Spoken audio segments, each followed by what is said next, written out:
Surtout, ne touchez à rien, ne bougez pas, restez avec nous. Dans un instant, le reste de l'actualité. Moi, j'aimerais bien qu'on fasse un sujet sur le parcours. Qu'est-ce que c'est? Bah, le parcours, c'est un sport urbain qui permet de se déplacer plus rapidement que si on marchait. Moi, j'ai même fait des stages avec la Z pour apprendre le parcours. Ah bon, ça s'apprend ça? Ouais, il y a des traceurs. En fait, c'est un groupe de jeunes qui font du parcours et qui t'apprennent. J'en ai entendu parler il y a pas longtemps, je les ai même vus s'entraîner le soir. En plus, c'est plus facile maintenant, il fait beau. Bon bah alors c'est parti.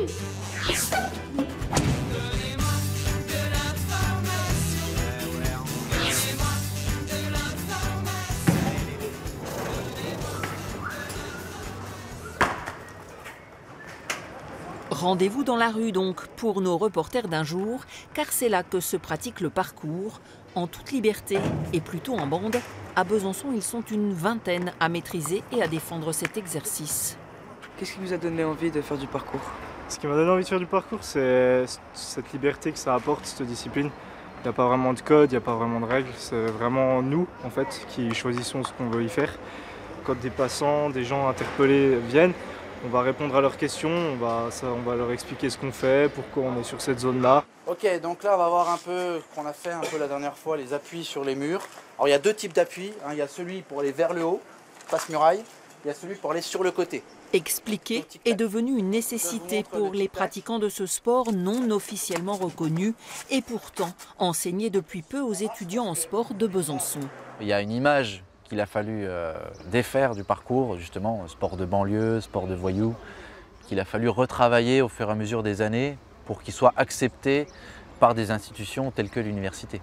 La planche, c'est bien une traction-répulsion et c'est pas une bascule comme ça, d'accord? C'est pas parce que c'est un sport urbain qu'on ne peut pas l'enseigner, en fait.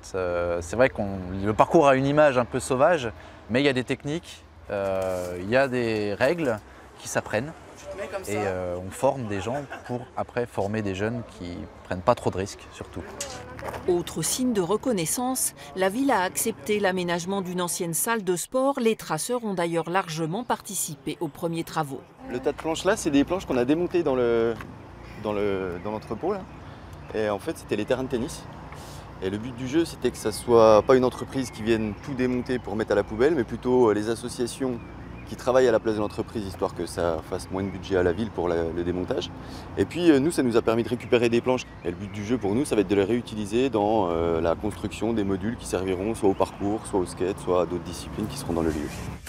Dès l'automne, stages et entraînements pourront y avoir lieu.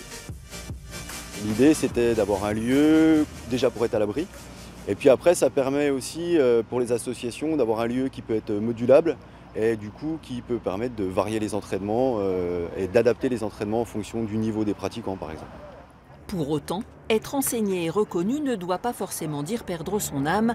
Quand on parle d'intégrer le parcours aux Jeux Olympiques, les pratiquants prennent peur.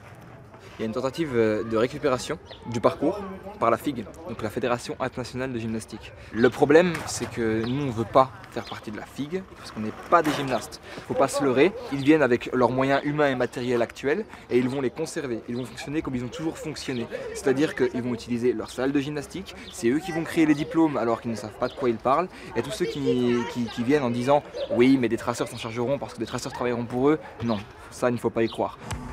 Un sport de rue enfermé dans des codes et piégé par des institutions, la crainte existe, mais les Bisontins résisteront.